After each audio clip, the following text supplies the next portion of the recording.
Assalamualaikum warahmatullahi wabarakatuh. Ketemu lagi dengan saya di channel Petani Minang. Mudah-mudahan penonton sekalian dalam keadaan sehat selalu dan murah rezekinya, amin. Oke bro, pada kesempatan pagi hari ini kita akan melakukan kegiatan kita selanjutnya, yaitu kegiatan kita pada pagi hari ini untuk melakukan pengocoran. Tadi usia CMK lokal kita ini yang sudah berusia kurang lebih yaitu 4 bulan lebih ya bro, tapi harinya saya tidak tahu, tidak ingat, tapi yang jelas ini sudah 4 bulan lebih.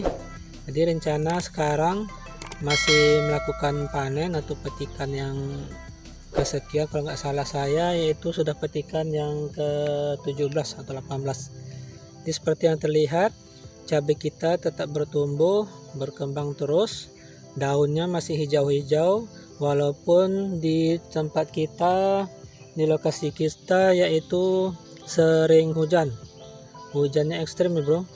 Pagi hujan, siang hujan, malam hujan, pagi hujan lagi. Jadi bisa dibilang rata hujan setiap hari sudah hampir 1 minggu ini. Jadi kita agak was-was juga untuk perawatan cabai, karena setelah kita semprot pagi, nanti jam 10 atau jam 11 sudah hujan. Ini baru melihat matahari pagi ini bro, saking ekstrimnya cuaca, matahari jarang muncul, hanya sebentar langsung gelap lagi. Jadi seperti yang terlihat, cabai kita seperti ini sekarang ya bro, bunga terus keluar, yang merah tetap ada. Ini rencana ini panen nanti, petikan yang kesekian kalinya. Nah ini masih ada yang merah berbunga terus. Ini putih atau bakal buah yang baru, kelihatan nih bro, kecil. Oke, di sini pun ada, di sini sudah ada yang tua juga nih. Jadi ikuti saja cara kita, bagaimana cara supaya cabai kita ini bisa merah, hijau, dan berputik terus menerus dan juga berbunga lagi. Oke, nah di perawatan intensif ini seperti itu cabenya bro, merah, hijau, berputik, dan berbunga terus. Nah, jadi seperti itu. Bagi yang kurang paham atau kurang jelas, silahkan cek di playlist video kita, sudah ada bagaimana cara kita merawatnya dari awal tanam sampai sekarang sudah usia lebih dari 4 bulan. Oke, di bunganya seperti ini bro. Dan kita pada pagi hari ini untuk melakukan pengocoran seperti yang saya bilang tadi, yaitu tempat kita cuaca ekstrim, hujan terus menerus tiada henti.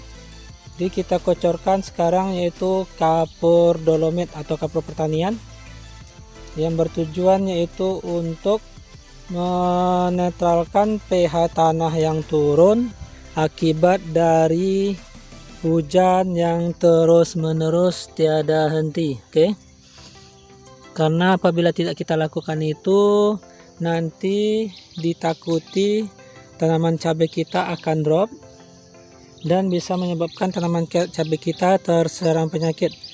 Terserang penyakit di sini seperti penyakit layu fusarium, layu bakteri, ataupun busuk pangkal batang, ataupun nanti kalau seandainya tanaman cabai kita kurang sehat, nanti tanaman cabai kita mudah terserang dari yang namanya busuk ranting ataupun teklek kayak gitu.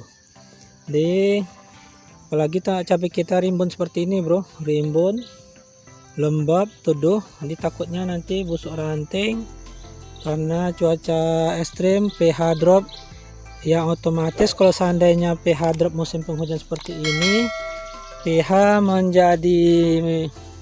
menjadi asam di sini. pH di bawah 6 ataupun di bawah 6,7, bisa menjadi 4 ataupun 5. Jadi kalau seandainya pH di bawah 6 itu asam di sini bisa menyebabkan berkembangnya patogen tanah seperti layu fusarium yang disebabkan oleh jamur berkembang. Layu bakteri juga akan berkembang di sini, bakteri, dan juga busuk pangkal batang yang disebabkan oleh jamur. Jadi kalau seandainya pH drop musim penghujan bisa menyebabkan semua penyakit akan berkembang di sekitar perakaran tanaman cabai kita, dan juga menyebabkan berkembangnya penyakit di atas seperti busuk ranting ataupun bercak daun. Jadi sebelum itu terjadi, kita lakukan pengocoran kapur pertanian. Bisa juga menggunakan kalsium, tapi kalsium yang kemasan per kilo itu mahal ya bro. Kita gunakan yang murah-murah saja, tapi efektivitas cara kerjanya tidak akan jauh berkurang. Oke. Jadi kalau seandainya pH tanah turun musim penghujan, tanaman akan cenderung untuk menarik atau menyerap unsur nitrogen. Jadi seperti itu bro. Kalau seandainya pH tanah kurang, saya ulangi, kalau seandainya pH tanah turun asam, tanaman cabai itu akan cenderung untuk mengikat atau menarik ataupun menyerap unsur nitrogen yang ada di sekitar perakaran tanaman. Kenapa seperti itu?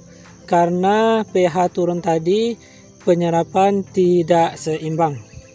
Jadi kalau seandainya pH netral, kita netralkan, jadi penyerapan unsur hara di sekitar perakaran tanaman akan seimbang dan lebih dominan ke unsur P dan K. Jadi dia tidak dominan secara khusus untuk unsur nitrogen.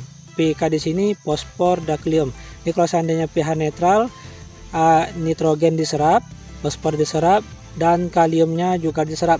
Tapi kalau seandainya pH-nya turun atau asam, fosfor dan kalium bisa dibilang tidak akan diserap, dan tanaman akan lebih cenderung menyerap unsur nitrogen. Jadi seperti itu ya bro. Jangan disalahkan nanti tanaman cabai kita berpenyakit, kurang sehat karena pH tanah yang turun. Jadi cara kita mensiasatinya, mencegahnya, menetralkan kembali pH tanah itu dengan melakukan pengocoran kapur pertanian. Jadi mari kita lihat bagaimana cara kita aplikasinya, berapa dosisnya, berapa takarannya, supaya jelas dan bisa diaplikasikan langsung di tanaman cabai para bro sekalian. Oke. Jadi seperti yang terlihat di sini sudah ada kapur pertanian kita sediakan. Di sini kapur pertanian di sini kandungannya kemarin di karung itu, saya mohon maaf ya bro, karungnya tidak saya tunjukkan, tapi yang jelas saya terangkan lagi. Di dalam kemasan karung ini kandungan kalsiumnya besar dari 98%, magnesiumnya ada besar dari 58%, dan kurang lebih mesnya 100%. Ini lumayan bagus kapur pertanian bro.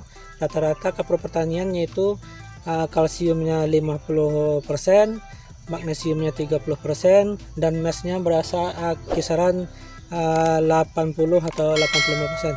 Jadi ini lebih tinggi, lebih bagus kapur pertaniannya. Kalsiumnya 98%, magnesiumnya 58%, dan mesnya kurang lebih 100%. Jadi ini kemarin kita beli satu karung kapur pertaniannya itu 25.000. Di ini dalam ember ini kurang lebih yaitu kita timbang tadi 6 kilo kapur pertanian. 6 kilo kapur pertanian di sini untuk satu drum seperti ini. Ini drum ini kisaran yaitu 200 liter air. Jadi 6 kilo kapur pertanian untuk 200 liter air yang kita bagikan secara merata ke semua tanaman cabai kita. Baginya sekitar 100 mili saja per lubang tanam ya bro.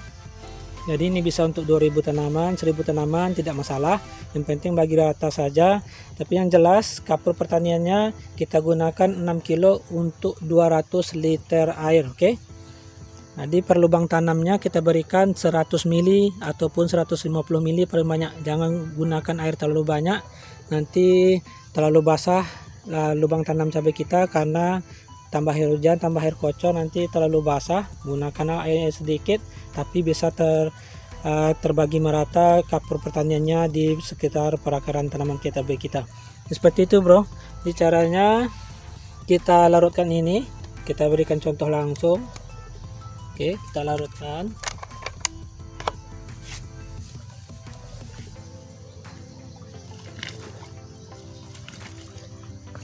Seperti itu, kita larutkan secara perlahan, bertahap. Oke. Kita laritkan seperti ini.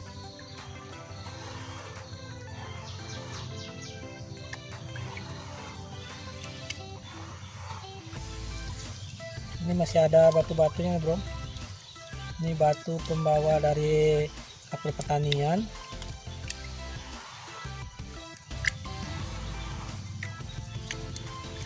Jadi kita masukkan ke dalam roomnya.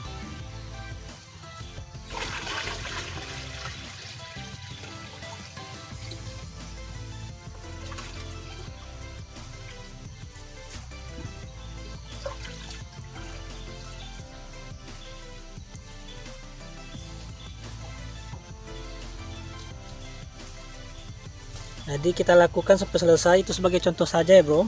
Nanti ini semua yang ini akan kita masukkan juga ke sini. Setelah kita aduk rata, baru kita kocorkan ke tanaman cabai kita, kurang lebih sekitar 100 ml atau 150 ml per lubang tanam. Ini sebagai contoh ya bro.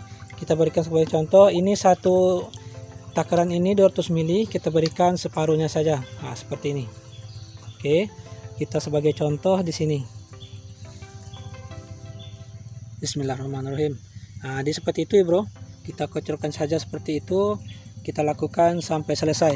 Nah, jadi cukup sekian bro. Kalau seandainya ada yang mau ditanyakan, silahkan bertanya di kolom komentar. Insya Allah akan kita jawab satu persatu. Tapi jangan lupa share, like, komen, dan subscribe-nya, supaya channel kita lebih berkembang dan kita lebih semangat lagi dalam berbagi ilmu dan pengalaman. Jadi cukup sekian bro. Subscribe channel ini untuk episode selanjutnya. Terima kasih. Assalamualaikum warahmatullahi wabarakatuh.